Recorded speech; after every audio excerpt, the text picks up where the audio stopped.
अस्सलाम वालेकुम।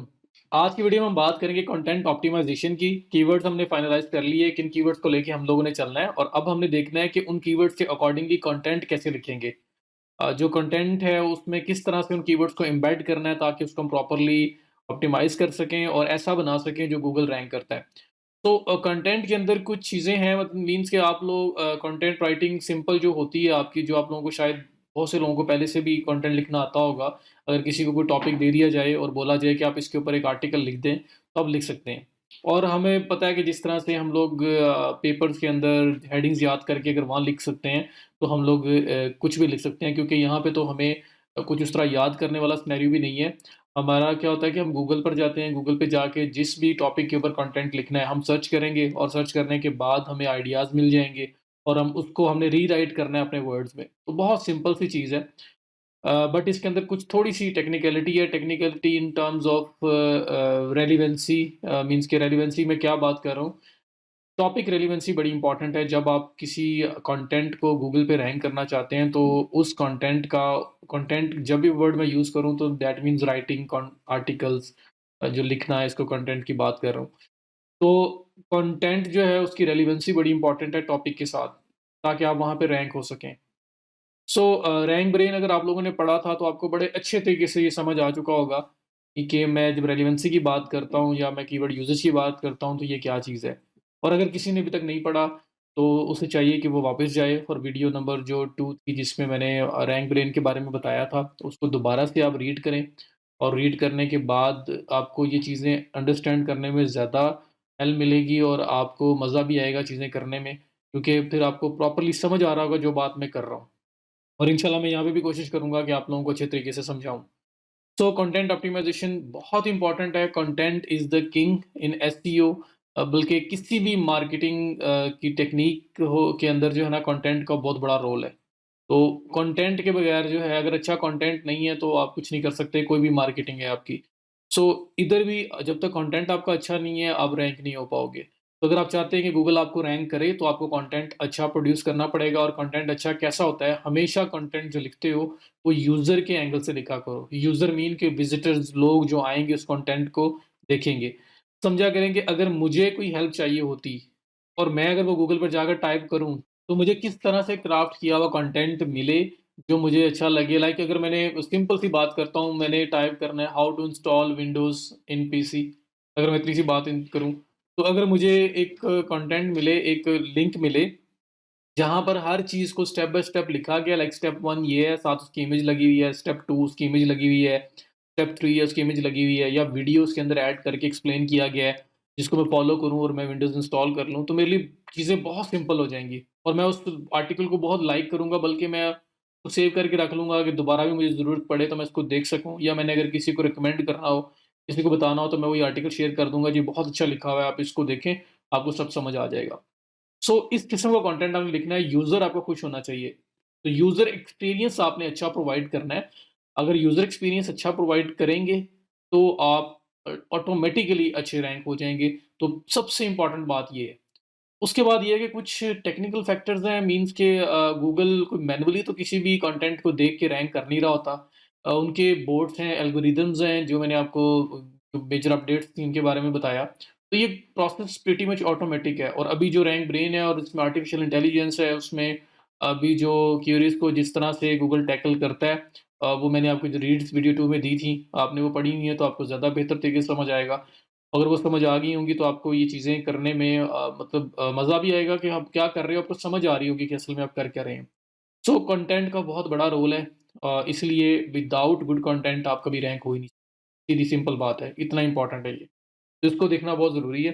तो मैंने यहाँ पर एक आप लोगों के लिए कुछ बुलेट पॉइंट्स लिखे हैं, आप लोगों को समझाने के लिए कि एक नॉर्मल राइटिंग जो होती है ना, अगर उसके अंदर ये जो पॉइंट्स मैंने लिखे हैं इनको कंसीडर कर लें तो वो एक अच्छी एसईओ राइटिंग बन जाती है।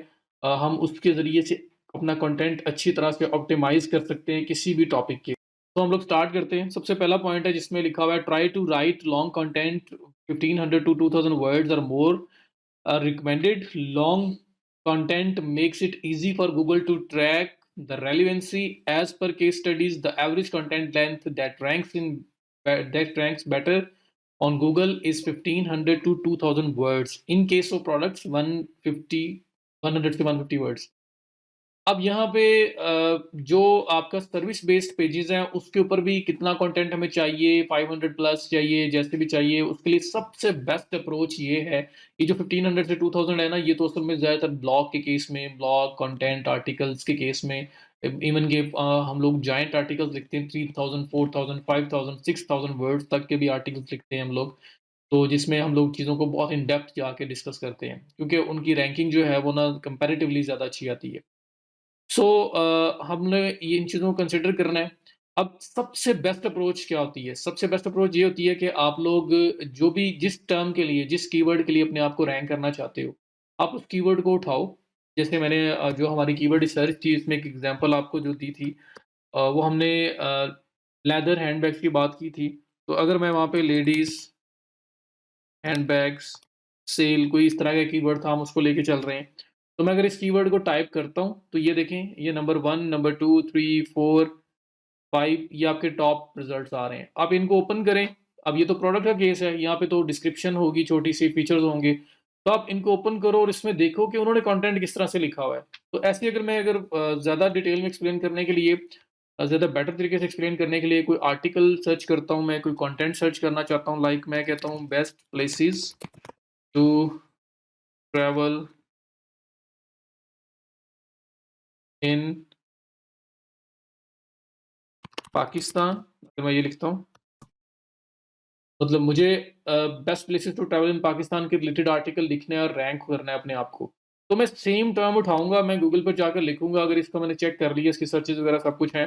अब मैंने गूगल पे जाकर लिखा और ये नीचे मेरे पास ये मल्टीपल आर्टिकल्स आ रहे हैं, आर्टिकल नंबर 1, 2, 3, 4, 5, 6 सो ऑन।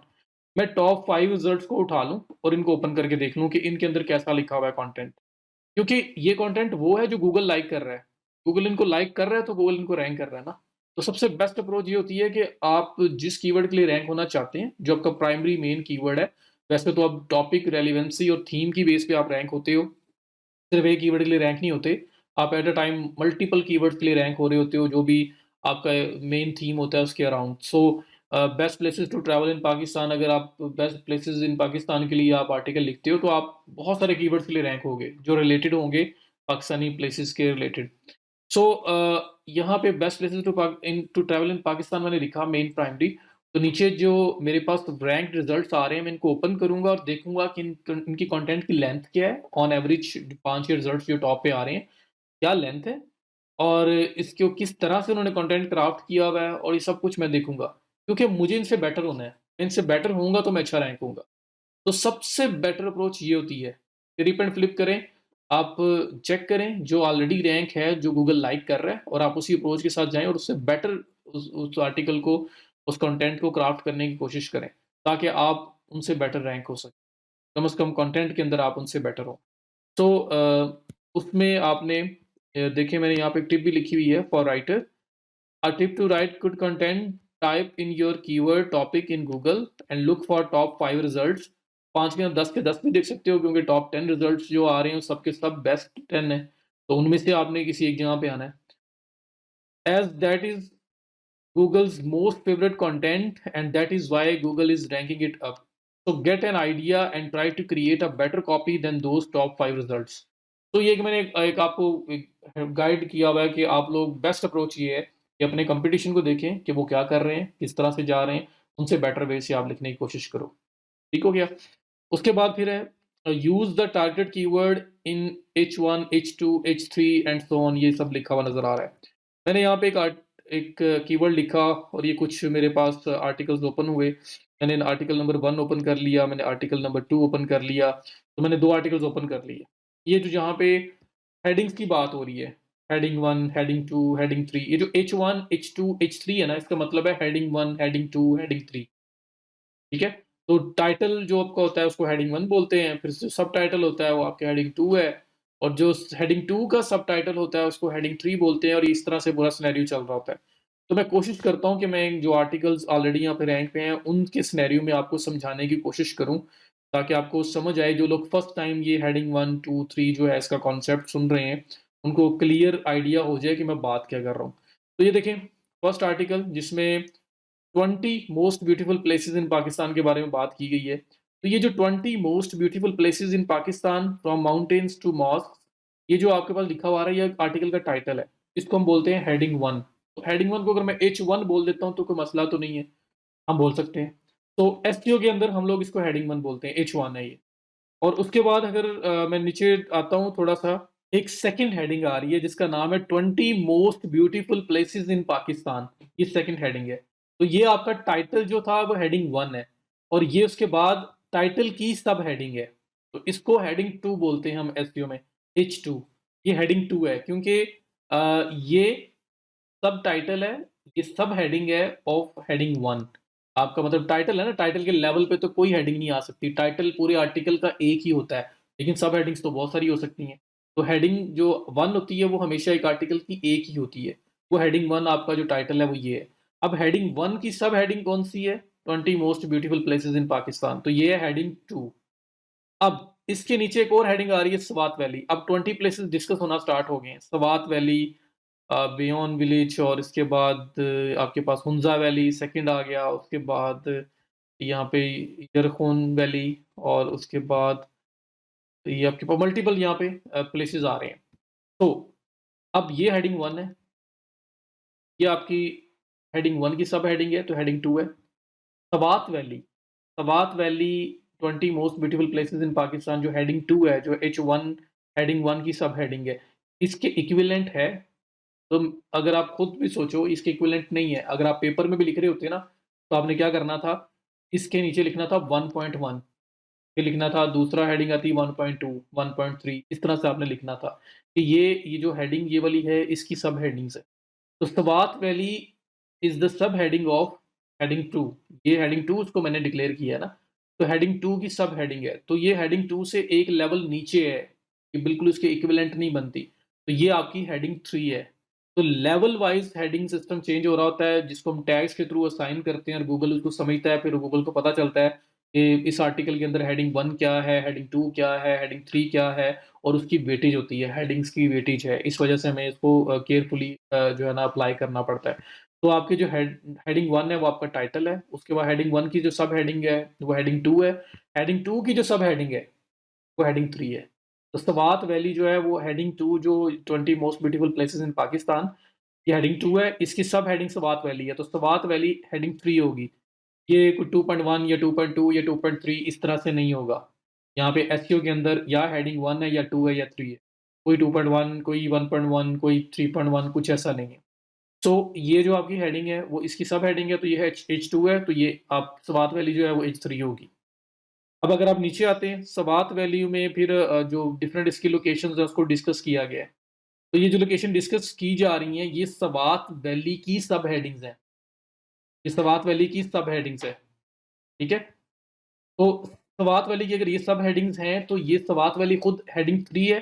तो ये जो नीचे इसकी हेडिंग जितनी आ रही हैं, ये हेडिंग 4 होंगी, क्योंकि ये हेडिंग 3 से एक लेवल डाउन है। हेडिंग 3 की सब हेडिंग्स हैं, तो ये हेडिंग 4 होंगी।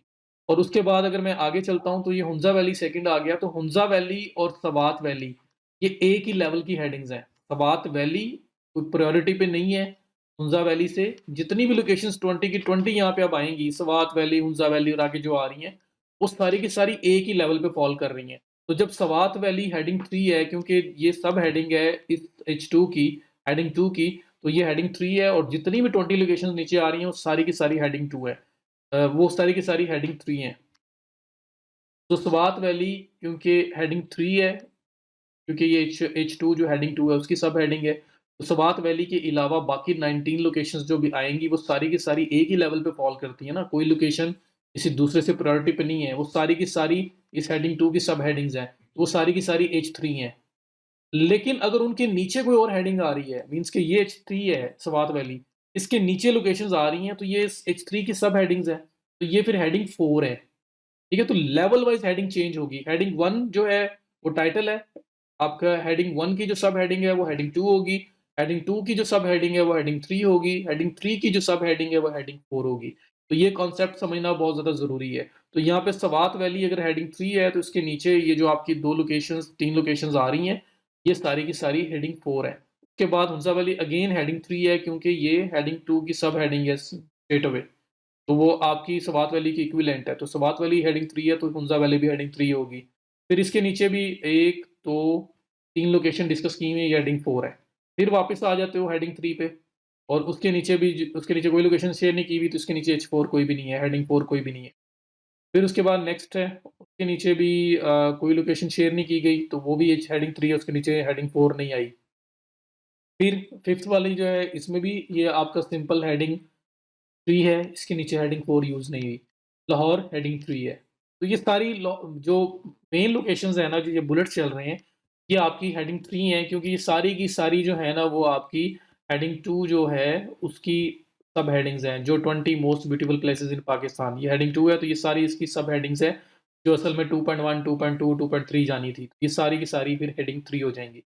अब हेडिंग 3 के नीचे अगर कोई यूज़ हो रही है, तो वो हेडिंग 4 है। अब आगे मैं जा रहा हूँ, कैलाश वैलीज़ आ गया, देसाई आ गया, और इसके अलावा मल्टीपल हैं। अब इनके नीचे किसी के नीचे भी हेडिंग 4 नहीं आ रही। फेरी मेडोज़ है, किसी के नीचे भी नहीं आई। बरगरा हिल्स, यहाँ पे, यहाँ तक आगे खत्म हो गया 20 प्लेसेस। अब इसके नीचे भी हेडिंग 4 नहीं है, तो ये हेडिंग 3 थी, ये भी हेडिंग 3 है। अब उसके बाद यहाँ पे आ गया most beautiful places in Pakistan final thoughts. अब ये क्या है? तो ये जो है ना, अब ये आपकी हेडिंग वापस हेडिंग 2 स्टार्ट हो गई है। क्यों?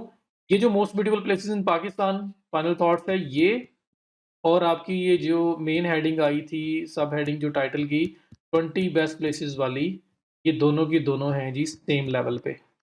20 most beautiful places in Pakistan, ये हेडिंग 2 बनी। इसके अंदर 20 की 20 लोकेशन डिस्कस हो गई, वो हेडिंग 3 थी। उनके नीचे कोई फर्दर आई तो हेडिंग 4 थी। उसके बाद ये जब क्लोज हुई, 22 की 20 कंप्लीट हुई, तो ये जो हेडिंग 2 है, इसके नीचे जो 20 थी, वो कंप्लीट हो चुकी हैं, वो खत्म हो गई हैं। अब जो लास्ट पे फाइनल थॉट्स आ रही हैं, तो वो भी डायरेक्टली सब हेडिंग है आपके टाइटल की। वो कोई इसकी सब हेडिंग नहीं है। 20 most beautiful places in Pakistan, इसकी सब हेडिंग वो नहीं है। अगर वो इसकी सब हेडिंग होती, तो वो भी H3 होता। तो वो H2 लेवल पे इसलिए है कि वो डायरेक्ट आर्टिकल को सम अप कर रहे हो, तो वो डायरेक्ट टाइटल की सब हेडिंग है। तो हेडिंग 2 आपकी 2 है इस आर्टिकल के अंदर। ये हेडिंग 1 के बाद ये हेडिंग 2, इसके नीचे जो 20 की 20 लोकेशंस जो आ रही हैं, वो हेडिंग 3 है। अगर उन लोकेशंस के नीचे फर्दर कोई हेडिंग आई है, तो क्योंकि उस लोकेशन की सब हेडिंग है, तो हेडिंग 3 की सब हेडिंग है, तो वो हेडिंग 4 होंगी। और जो फाइनल थॉट्स आ रहा है, वो इसके इक्विवेलेंट है, क्योंकि ये उससे प्रायोरिटी पे नहीं है, वो दोनों सेम लेवल पे हैं। तो वो भी हेडिंग 2 है और ये भी हेडिंग 2 है। तो इस तरह से साइन करना है, और सिंपल मैं समराइज़ करूँ, तो ये है कि हेडिंग 1 आपका टाइटल, टाइटल की सब हेडिंग हेडिंग 2, हेडिंग 2 की सब हेडिंग हेडिंग 3, और हेडिंग 3 की सब हेडिंग हेडिंग 4। तो इस तरह से आपने लेवल वाइज़ हेडिंग्स जो हैं, उसके टैग असाइन करने होते हैं। जब आप आर्टिकल लिख रहे होते हो, तब भी हम असाइन कर सकते हैं उसको, और जब आप अप्लाई करते हो, उसको लाइव करते हो, पब्लिश करते हो, जो मैं आपको करके दिखाऊँगा, तो उसके अंदर भी ये टैग्स किस तरह से साइन होने हैं, वो मैं आपको बताऊँगा, क्योंकि जब तक टैग्स असाइन नहीं होंगे, तब तक उसका कोई बेनिफिट नहीं होगा। तो हेडिंग्स बड़ी इंपॉर्टेंट है, इसलिए आपको इसको प्रॉपर्ली यूज़ करना है। आई होप कि आप लोगों को इस चीज़ की समझ आई होगी। अब मैं वापस आता हूँ, और हेडिंग्स के बाद जो थर्ड पॉइंट आ रहा है, वो ये use keywords within the first paragraph, possibly within the first sentence to immediately clear the theme of the content. तो इसमें बोला जा रहा है कि जो आपका प्राइमरी कीवर्ड है ना, उसको कोशिश करें कि जो आपका आर्टिकल है ना, जो स्टार्ट कर रहे हो, मीन आपका टाइटल स्टार्ट हुआ, टाइटल के बाद क्या आया, कोई ना कोई फर्स्ट पैराग्राफ आएगा, ये देखें इमेज है, और उसके बाद ये पैराग्राफ आ रहा है। तो अपना जो कीवर्ड है ना, वो फर्स्ट पैराग्राफ में यूज़ करें एक बार, जो प्राइमरी कीवर्ड आप लेके चल रहे हो। जो इस केस में best places to travel in Pakistan है। तो इसको आप अपनी मेन जो हेडिंग है, उसके अंदर यूज़ करें। तो इसको आप अपने फर्स्ट पैराग्राफ में यूज़ करें, और अगर पॉसिबल है तो फर्स्ट सेंटेंस में यूज़ कर दें, ताकि इमीडिएटली जो टॉपिक का मेन थीम है, वो क्लियर हो जाए। और ये आपको पोटेंशियली हेल्प करता है, आपके मतलब एक अच्छा सिग्नल देता है, एक पॉजिटिव सिग्नल देता है, जब आपके आर्टिकल को आपका एक एल्गोरिदम जो है, या बोर्ड गूगल का चेक करने आ रहा होता है, तो फर्स्ट पैराग्राफ में अपना जो मेन कीवर्ड है, प्राइमरी कीवर्ड, उसको यूज़ करें, और प्रेफरेबली अगर फर्स्ट सेंटेंस में यूज़ हो जाए, तो दी बेस्ट है। तो ये बात आपने ये काम भी करना है।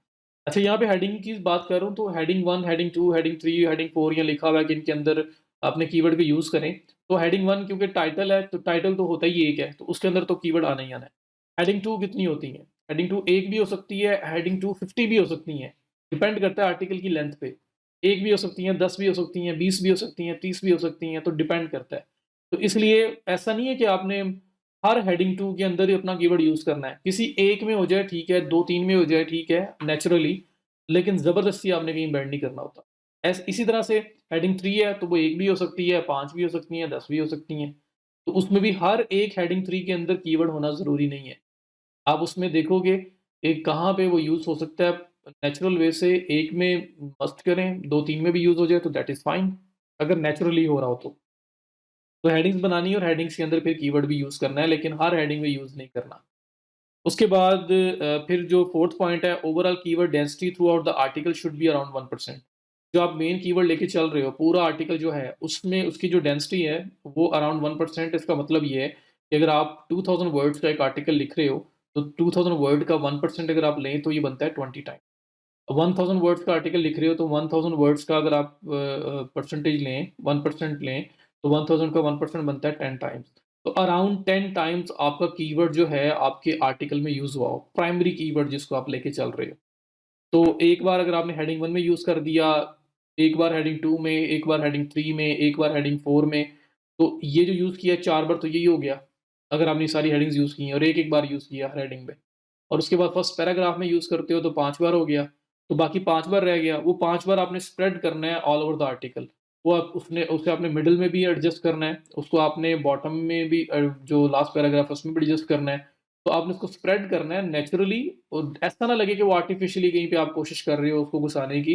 तो यही एक आर्टिकल राइटर जो है उसकी एक स्किल होती है कि वो किस तरह से सेंटेंस का स्ट्रक्चर ऐसा बनाता है कि उसके अंदर वो प्रॉपर बैठ जाए वो वाला कीवर्ड। तो आपने प्राइमरी कीवर्ड जो है वो अराउंड 10 टाइम्स यूज़ करना है, ये मोर और लेस है, ये कोई बहुत हार्ड एंड फास्ट नहीं है कि 10 से 2 बार कम यूज़ हो गया या 2-4 बार ज़्यादा यूज़ हो गया, तो फिर तो आप रैंक नहीं हो पाओगे, ऐसा कुछ नहीं है। लेकिन ये एक वो सेफ डेंसिटी है, वो सेफ मैयर है कि आप अगर ये लेते हो, तो किसी किस्म का कोई रिस्क नहीं ले रहे हो। लेकिन इससे कम ज़्यादा हो सकता है, तो ये सिर्फ़ एक रिकमेंडेशन है कि अराउंड 1% रहे, ज़्यादा ना जाएँ और कम भी बहुत ज़्यादा ना रहें ताकि आपकी रेलेवेंसी बनी रहे। उसके बाद है keep the length of the sentences less than 20 words. तो ये तो एक यूज़र एक्सपीरियंस रीडेबिलिटी इंक्रीज़ करने के लिए ये एक जो है ना वो रिकमेंडेशन है कि अपना सेंटेंस जो है वो 20 कैरेक्टर्स 20 वर्ड्स तक जो है ना उसको वाइंड अप करें। क्योंकि जितना लंबा सेंटेंस होगा उसमें फिर ग्रामेटिकल मिस्टेक्स भी ज़्यादा हो सकती हैं। तो जो बात है उसको थोड़े से वर्ड्स में ख़त्म करो और उसके बाद नेक्स्ट बात स्टार्ट कर दो। तो सेंटेंस जो है उसको शॉर्ट रखें। फिर पैराग्राफ्स जो हैं वो भी शॉर्ट रखें। 150 वर्ड्स मैक्सिमम, उससे भी छोटा रखने की कोशिश करें। 100 वर्ड्स तक अपना पैराग्राफ क्लोज़ करें और फिर नया पैराग्राफ स्टार्ट कर दें। अगर आप एक आर्टिकल ओपन करो और आप देखो वहाँ पे 500 या 1000 वर्ड्स लिखे हुए हैं और एक ही पैराग्राफ के अंदर पूरा का पूरा आर्टिकल का वाइंड अप कर दिया गया। तो आपका दिल ही नहीं करना पढ़ने पे, आपने फ़ौरन वापस भाग जाना है। लेकिन अगर आप देखोगे 2-2 3-3 लाइनों के पैराग्राफ्स हैं, फिर इमेजेस हैं, वीडियोज़ बीच में लगी हुई हैं, तो ऑटोमैटिकली आपका इंटरेस्ट डेवलप होगा और आपको पता भी नहीं चलेगा और आप उस आर्टिकल को रीड कर जाओगे। तो इसलिए रीडेबिलिटी इम्प्रूव होती है, तो अपने सेंटेंस और अपने जो पैराग्राफ्स हैं उसको शॉर्ट रखें। उसके बाद हम लोग क्योंकि जो मेन कीवर्ड है प्राइमरी कीवर्ड वो हम लोग 10 टाइम्स, मतलब एक 1000 वर्ड्स का अगर आर्टिकल है, तो मैं बोल रहा हूँ अराउंड 1%, अराउंड 10 टाइम्स आप उसको यूज़ करो मोर और लेस।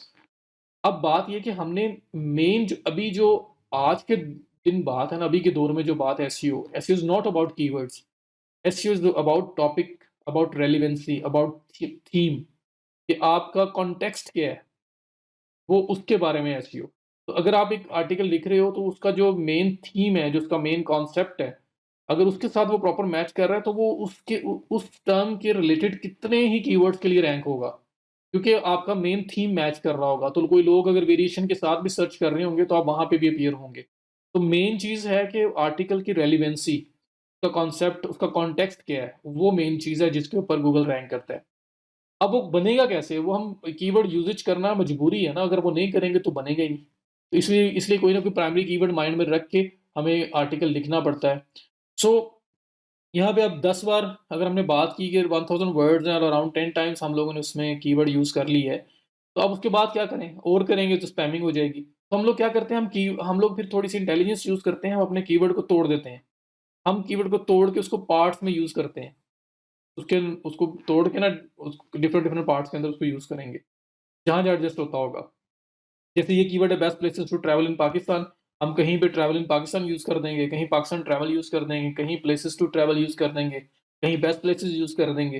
तो हम इस कीवर्ड की कॉम्बिनेशन इसको तोड़ के इस कीवर्ड को स्प्रेड कर देंगे ऑल ओवर द आर्टिकल। तो सेम जो कीवर्ड पूरे का पूरा एज़ इट इज़ है, वो हमारा अराउंड 1% ही रहेगा और हम लोग फिर भी उसके अंदर रेलेवेंसी भी अचीव करने की कोशिश कर रहे हैं, मैक्सिमम। तो आर्टिकल जो आर्टिकल है उसके अंदर अपना जो कीवर्ड है ना उसको ब्रेक करके स्प्रेड कर दो। एक काम, सिनोनिम्स यूज़ करो। लाइक ये जो आपका मेन वर्ड होगा, मेन कीवर्ड होगा, उसके सिनोनिम्स यूज़ करें, ठीक है? दूसरी बात, पहली बात कि ब्रेक करके स्प्रेड करो, दूसरा सिनोनिम्स यूज़ करो, क्योंकि सेम तो नहीं ना रहेगा फिर भी, लेकिन कॉन्सेप्ट तो सेम है, कॉन्टेक्स्ट तो सेम है, तो रेलेवेंसी तो फिर भी आपको मिल रही होगी। और जो थर्ड चीज़ है वो ये कि फिर इसके रिलेटेड कीवर्ड्स यूज़ करो। मीन्स के रिलेटेड कीवर्ड्स ये हैं कि सिमिलर मीनिंग के कीवर्ड्स वो आप यूज़ करें जिसमें सेम बिल्कुल एज़ इट इज़ पूरा का पूरा कीवर्ड ना हो। ये कीवर्ड जो है ना आपका थोड़ा बहुत चेंज हो। लाइक ये लिखा हुआ आ रहा है best places to travel in Pakistan. अगर यहाँ पे आ जाए best places to visit in Pakistan, तो ट्रैवल की जगह विज़िट लगा दिया, सिनोनिम्स वाला काम आ गया। या फिर अगर मैं इसको इस तरह से कर दूँ, Pakistan's best places to visit, मैं इतनी सी बात कर देता हूँ। तो बात तो वही है, कॉन्टेक्स्ट तो सेम है। तो सेम कॉन्टेक्स्ट के डिफरेंट कीवर्ड्स को ले आओ। तो इसको हम बोलते हैं लैटिन सिमेंटिक इंडेक्सिंग कीवर्ड्स। तो हम लोग क्या करते हैं, सेम मीनिंग के डिफरेंट वर्ड्स ले आते हैं, उनका कॉन्टेक्स्ट सेम होता है, लेकिन उनकी वर्डिंग डिफरेंट होती है। उससे क्या होता है कि हमारी वो ओवर ऑप्टिमाइज़ेशन भी नहीं हो रही, हम सेम कीवर्ड को बार-बार रिपीट भी नहीं कर रहे, लेकिन वो सिमिलर मीनिंग का है, तो ओवरऑल जो आपकी रेलेवेंसी है, जो थीम के साथ जो कॉन्टेक्स्ट है आपका, वो सेम रहेगा। ठीक हो गया? तो इसको हम एलएसए कीवर्ड्स बोलते हैं, ये जो सेम कॉन्टेक्स्ट के डिफरेंट कीवर्ड्स होते हैं जिसमें वर्डिंग चेंज होती है बट कॉन्सेप्ट एक ही है, कॉन्टेक्स्ट एक ही है, बात एक ही हो रही होती है। तो हम उस तरह के कीवर्ड्स को यूज़ करते हैं। तो यहाँ पे मैंने लिखा हुआ है, always use the synonyms of the target keyword in addition to the exact match keyword. You can also break the primary keyword into parts and spread it throughout the content. एक बात, use LSA keywords along with primary keyword when you are writing. You can use LSI graph to generate LSI keywords. तो LSI graph जो है ये आपका LSA keywords आपको generate करने में हेल्प करता है, क्योंकि आप खुद बनाने बैठो तो एक माइंड में आएगा, दो आएगा, उसके बाद शायद ना आए। तो उसके लिए ये आपके पास एक टूल है, आप इसको यूज़ कर सकते हैं। You can also break the main keyword and use it throughout the content, so maintain relevancy in a natural way without keyword stuffing. Relevancy is the key. तो वही बात है कि टॉपिक के साथ, थीम के साथ जो रेलिवेंसी है वो होना आपके लिए बहुत ज़्यादा ज़रूरी है। तो एलएसए ग्राफ क्या करता है, एलएसए ग्राफ पे आप आएँ और यहाँ पे आके आप अपना कीवर्ड लिखें, जिस तरह से यहाँ पे मैंने कीवर्ड ये दिया था, best places to travel in Pakistan. फिर इस कीवर्ड को मैं उठाऊँ और मैं यहाँ पे आके लिखूँ और फिर मैं यहाँ पे जनरेट पे क्लिक कर दूँ। तो इसके रिलेटेड कीवर्ड्स आएँगे जो सेम कॉन्टेक्स्ट के होंगे लेकिन उनकी वर्डिंग डिफरेंट होगी। सेम वर्डिंग वाले कीवर्ड मुझे नहीं लेने। सेम वर्डिंग वाले लूँगा तो फिर आपका कीवर्ड जो है वो अराउंड 1% से ज़्यादा टाइम यूज़ होना स्टार्ट हो जाएगा। इसकी वजह से कोई फ़ायदा नहीं है। तो यहाँ पे देखें, पाकिस्तान प्लेसेस या safe places to visit in Pakistan, आप इसको एम्बेड कर लें। ब्यूटीफुल प्लेसेस इन पंजाब है, तो जो आपको रेलेवेंट यहाँ पे मिलेगा वो वाला, यहाँ ज़रूरी नहीं कि सारे के सारे करने हैं। तो 1000 वर्ड लिख रहे हो तो अराउंड 10-15 कीवर्ड्स इनमें इधर से उठा लो, कोई एक बार यूज़ हो जाए, कोई 2 बार यूज़ हो जाए, दैट इज़ फाइन। इसमें कोई डेंसिटी नहीं है कि कौन-सा कितनी बार यूज़ हो, एक्सेसिव नहीं करना, 1 बार कर लो, कोई 2 बार कर लो, जैसे यूज़ होता है। उसके बाद cities to visit in Pakistan, Pakistan northern areas tour guide, beautiful places in Pakistan. ठीक है? तो इनमें से आप कुछ उठा के उनको एम्बेड करोगे आर्टिकल के अंदर नेचुरल वे से, कि वहाँ पे वो जो सेंटेंस का स्ट्रक्चर है उसके अंदर बैठ जाए। तो ये आपके एलएसए कीवर्ड यहाँ से जनरेट किए जा सकते हैं। फिर मैंने आपको, अगर रेलेवेंट आपने कीवर्ड्स निकालने हो, रिलेटेड कीवर्ड्स, तो मैंने कीवर्ड डॉट आईओ बताया था आपको कीवर्ड रिसर्च करते हुए, जब सीड कीवर्ड्स की बात की थी। आप ये यूज़ कर सकते हैं, आप अपना कीवर्ड पिक करें, यहाँ पे लिखें और जो एरिया वो सेलेक्ट करें एंड सर्च। अब ये यूएसए था, पाकिस्तान सेलेक्ट कर लोगे और सर्च, और आपके पास इसके रिलेटेड काफ़ी सारे वर्ड्स आ जाएँगे।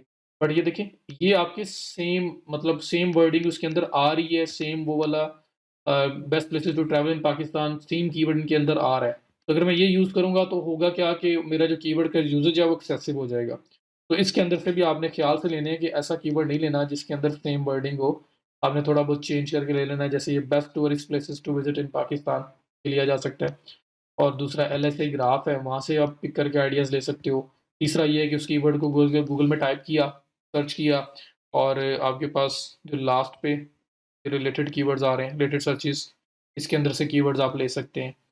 फिर उसके बाद जब कीवर्ड्स यहाँ पे लिख रहे हो तो उसमें भी आप वेरिएशन करके यहाँ पे कुछ नए कीवर्ड्स निकाल सकते हैं। जैसे ये देखें, बेस्ट प्लेसेस टू गो इन पाकिस्तान, बात तो एक ही है, लेकिन वर्डिंग सेम नहीं है। तो हमारी डेंसिटी जो है वो भी 1% के राउंड रहेगी, जो सेम मेन कीवर्ड है, और उसके रिलेटेड कीवर्ड, सेम कॉन्टेक्स्ट के कीवर्ड यूज़ करके, सिनोनिम्स यूज़ करके, ब्रेक करके यूज़ करके, जो ओवरऑल उस आर्टिकल की रेलेवेंसी है ना, वो हम अपने मेन टॉपिक के साथ, मेन इस टॉपिक के साथ बना लेंगे कि ये आर्टिकल जो लिखा गया है वो पाकिस्तान के अंदर प्लेसेस जो हैं, places to visit in Pakistan, उनके बारे में।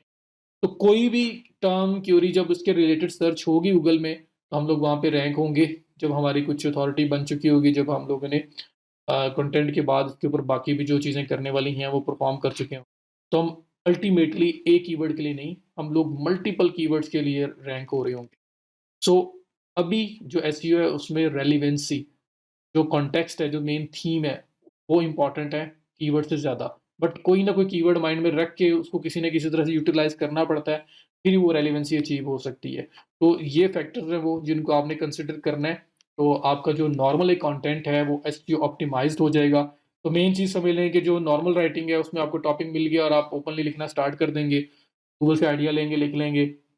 लेकिन जो एसईओ राइटिंग है, उसमें आपको जो एक प्राइमरी कीवर्ड माइंड में रखना पड़ेगा, और एक प्राइमरी कीवर्ड की बेस पे आप सब कुछ लिख रहे होगे, और आपने उस कीवर्ड को एम्बेड करना है ऑल ओवर द आर्टिकल, और उसके फिर रिलेटेड और सिनोनिम्स और उसको ब्रेक करके और ये सब चीज़ें यूज़ करनी है, और उसको एडजस्ट करना है प्रॉपरली।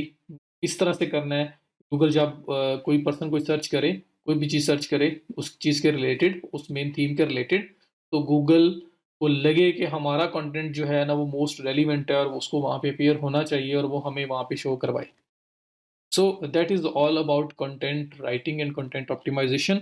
ये आप खुद करें तो भी इन फैक्टर्स का ख्याल रखना है, खुद नहीं कर रहे हो तो आपका राइटर जिससे आप करवा रहे हो आपने इन फैक्टर्स का ख्याल रखवाना है, और अपना कंटेंट जो है उसको बेस्ट से बेस्ट ऑप्टिमाइज करवाना है ताकि वो अच्छा रैंक हो सके।